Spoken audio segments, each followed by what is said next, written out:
Everyone, আমি Rai. Welcome back to my channel. তো আজকে সকাল সকাল রান্না অনেকটাই কমপ্লিট হয়ে গেছে, শুধু লাস্টেই একটা পদই রয়েছে, যেটা মা বললো আজকে তোর হাতের চিকেন খেতে আমার খুব ইচ্ছে করছে, তো তুই আজকে চিকেনটা কর। তো আমি একদম তড়িঘড়ি করে আগে থাকতে সব কিছু ম্যারিনেট করে রেখে দিয়েছিলাম, আর চিকেনের সাথে চাটনিটা ম্যাগনেটারি। এটা হ্যাপি ভোট ডে। তো যাবো ভোট দিতে, তবে মায়ের সঙ্গে পরে। তো আমার হয়নি, তাই মা আমার সঙ্গে যাবে। লাস্টে যাব আমরা।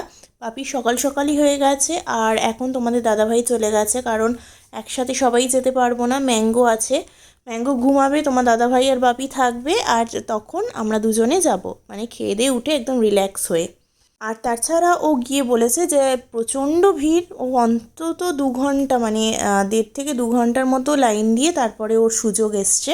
তো বললে এখন যাওয়ার কোনো দরকার নেই, তুমি পরেই একেবারে খেয়ে দিয়ে রিল্যাক্স হয়ে তারপর তুমি যাও, মাকে নিয়ে কোনো ব্যাপার না। তো তাই আমি সেটাই করব। তো এখানে অলরেডি চিকেন বসিয়ে দিয়েছি, একদম হালকা পাতলা চিকেনের যে ঝোল হয় সেটাই করব আমি। আর আমার না একটু পেঁয়াজ আর আলু আমি একটু বেশি করে দিই, কারণ আমার চিকেন বলো মাটন বলো, আমার আলুটা মানে মাংসের পিস একটা হলেও চলবে, কিন্তু আলুটা আমার ম্যাগনেটারি। আমি 2টো করে আলু আমি খাবই।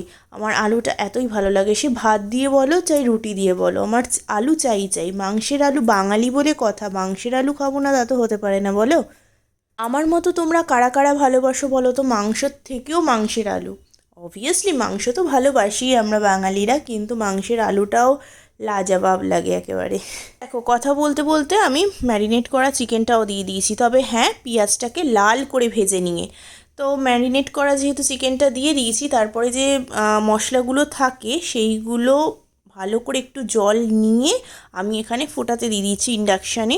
যে ফুটানো জলটা আমি দেবো, আমি একেবারে ডাইরেক্ট ঠান্ডা জলটা দিই না, একদম মানে নর্মাল জলটা দিই না, আমি ফোটানো জলটাই দিই। আর এদিকে দেখো ম্যাঙ্গো কাঁদতে শুরু করে দিয়েছে, কারণ ম্যাঙ্গোর পাপা ম্যাঙ্গোকে রেখে ভোট দিতে চলে গেছে। আর এসে ও দেখছে, অন্য ঘরে ছিল, ও এসে দেখছে যে পাপা নেই, ব্যাস কান্না জুড়ে দিয়েছে, পাপা কোথায়, পাপা কোথায়, কে কোথায় গেল, লজ্জা পেয়ে গেছে। চুপ, একদম চুপ, চুপ, একদম চুপ, চুপ, একদম চুপ, একদম চুপ। তখনও রাগ করে, তখনও এইটাই বলে, কারণ এইটাই ওর বকার ধরন। তো আবারও আমি আমার কাজে লেগে পড়েছি, ও বাপির কাছে রয়েছে এখন। আর আমি মাংসের একটা পিস ওপরে রেখে দিয়েছিলাম, তোমরা বলতেই পারো ওইটা ম্যাঙ্গোর জন্য একটু দিয়েছিলাম, আর বাকিটা আমি ম্যারিনেশন আর করিনি, ওই ওপরে রেখে দিয়েছিলাম, যখন কষাবো তখন দিয়ে দেবো তাই। আর ম্যাঙ্গোর জন্য, ম্যাঙ্গো তো এটা খাবে না, ম্যাঙ্গোর জন্য আলাদা স্যুপ একটা করেছি, সব সবজি দিয়ে গোলমরিচ দিয়ে। এই দেখো আবার কি করছে, কি ঘটনা ঘটায় ও শুধু দেখো। হ্যাঁ, আবার ঠাকুরের প্রসাদ নিয়ে ব্যাস চললেন উনি। ঠাকুরের প্রসাদ রাখলে কিছুতেই আর সেটা সেই জায়গায় থাকে না, তার হাতে চলে যায়, টুকরো টুকরো করে সারা ঘর হয়, কিছুটা মুখে, কিছুটা টুকরো টুকরো করে সারা ঘর ছড়াবে, এই আর কি চলছে সারাদিনই ওর। কিছু না কিছু চলছে, ও খালি হাতে বা কিছু ভাবে 1 সেকেন্ডও এক জায়গায় বসবে না, খালি অবস্থায় ওর কাজ চাই, যে কোনো কাজ হোক ও চাই। যে এই দেখো এখানে যেমন এসে দেখছি ও কীর্তন করতে শুরু করে দিয়েছে। তো ঠাম্মান শাড়ি বের করছে, যে শাড়ি পরে ভোট দিতে যাবে। এখান থেকে এই শাড়িটা, মানে এতগুলো শাড়ি থাকতে এই শাড়িটা ঠাম্মানকে সিলেক্ট করে দিয়েছে, এবং সেটা পরে তিনি বসেও গেছে ভজন করতে। এই তো সেদিন হলো, আর আজ শাড়ি সিলেক্ট করে দিচ্ছে, ভাবা যায়।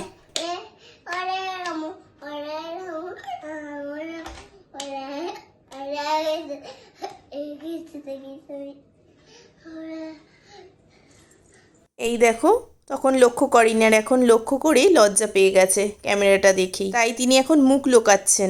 তো হয়েই গেছে, আর আমি এদিকে এসে টুক করে ফ্রেশও হয়ে নিলাম, কারণ এইটা সব থেকে ম্যাগনেটারি। যা গরম পড়েছে, স্নান করলে একটা রিল্যাক্স ফিল হয় বলো। তারপর মোস্ট ইম্পর্টেন্ট হলো স্কিন কেয়ারটা আমি করি, দুবেলাই করি, সে রাত্রি 4টে বাজুক না, কারণ একদিন গল্প তোমাদের সাথে আমি শেয়ার করব। একদিন আমি মেয়েকে ঘুম পাড়াতেই আমি নিজে ঘুমিয়ে পড়েছিলাম, তারপর হঠাৎ করে 4টের সময় ঘুম ভাঙে, মানে মেয়েকে খাওয়াবো বলেই তখন উঠি। তো সেই সময় আর কি আমি স্কিন কেয়ার করতে বসে গেছি, মানে ভাবতে পারো আমার মধ্যে কত এনার্জি স্কিন কেয়ার নিয়ে। তারপর কি হেয়ার সিরাম দিয়ে নিয়েছি আমি। এখন আবার নিচে যাব, সোজা পেট পুজো করতে হবে, তারপর আবার বেরোনোর আছে। এই যে রেডিও হয়ে গেলাম, ভোট দিতে যাব বলে কথা। এতটাই গরম, সিঁদুরটা দেখো সামনে পুরো ঘেটে গেছে। চলো ফটাফট রেডি হয়ে নিই।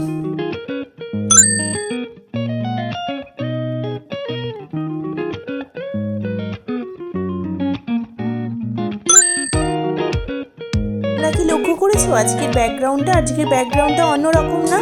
এটা কিন্তু ম্যাঙ্গো রুম পরবর্তীকালে ম্যাঙ্গো থাকবে। তো এখন আমি এখানেই রেডি হয়েছি কারণ পাশের রুমে ম্যাঙ্গো শুয়ে রয়েছে। আজকে এই রুমেই রেডি হয়েছি আর এই রুম আজ এখান থেকেই ভিডিও করলাম। চলো এখন রেস্ট নেবো। আর আজকে ঘামে চুল আরও ভিজে গেছে, যতটা না ভিজা ছিল। চলো এখন রেস্ট নিই, বিকেলে দেখা হচ্ছে।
সন্ধে থেকে বাইরে এত সুন্দর ওয়েদার, এই ওয়েদারে না আমার যে ইচ্ছা হচ্ছে দুধ চা খেতে, আর কি বলবো। তাই আমি চট করে দুধ চা নিজের জন্য তো বানাবোই।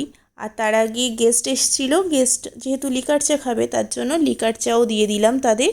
এবার আমি আমার জন্য দুধ চা বানাচ্ছি, কারণ বাইরে এত সুন্দর একটা ওয়েদার, দুধ চা যদি না খাই তাহলে সমাজ আমাকে মেনে নেবে না। এদিকে দুধ চা আমি এনজয় করব। আর তার সাথে সাথে আগে আটাটাও মেখে নিয়েছি। তো আটা মাখার পর আমি সবাইকে কনভিন্স করিয়েছি যে আজকে বৃষ্টি হচ্ছে, একটু পরোটা খাই, কারণ আজকে পরোটা খেতে চিকেন দিয়ে খুব ইচ্ছা করছিল। আর চটপট আমি পরোটাও ভেজে নিয়েছি, মানে টাইম ওয়েস্ট আমি করিনি। মানে যদি মত বদলে যায়, কারণ ভাজা মা আর ও খেতে চায় না, যেহেতু বৃষ্টি হয়েছে তাই পারমিশন পেয়েছি। আমি আর বাপি ভাজা খেতে মানে পটু একেবারে, সে যাই ভাজা করে দেবে না কেন, সে চপ হোক বড়া হোক, আমরা ভীষণ ভালোবাসি। আমাদের মতো কে কে আছো বলো তো। আর পরোটা ভাজা হয়েছে, একটুকু লেট করিনি, সাথে সাথে খেয়ে নিয়েছি আমরা। ম্যাঙ্গোকে আগে খাইয়ে দিয়েছি, ও এখন বসে বসে আমাদের সঙ্গে চারপাশে ঘুরছে, গল্প করছে, বাবার পাশে একবার বসছে। আর আমি এদিকে ঝটপট চলো আজকে ডিনারটা এখানেই কমপ্লিট করি। জাস্ট অসাধারণ। পরোটার সাথে কেউ যদি মাংস ভালোবাসো অবশ্যই ট্রাই করে দেখো, দারুণ লাগবে। যারা তেলে ভাজা খাও না তাদেরও বলছি ট্রাই করো অবশ্যই, অসাধারণ লাগবে। তো চলো আজকের মতো ভিডিওটা এখানেই এন্ড করছি। কেমন লাগলো ভিডিওটা অবশ্যই জানিও। টাটা, নেক্সট ভিডিওতে দেখা হচ্ছে।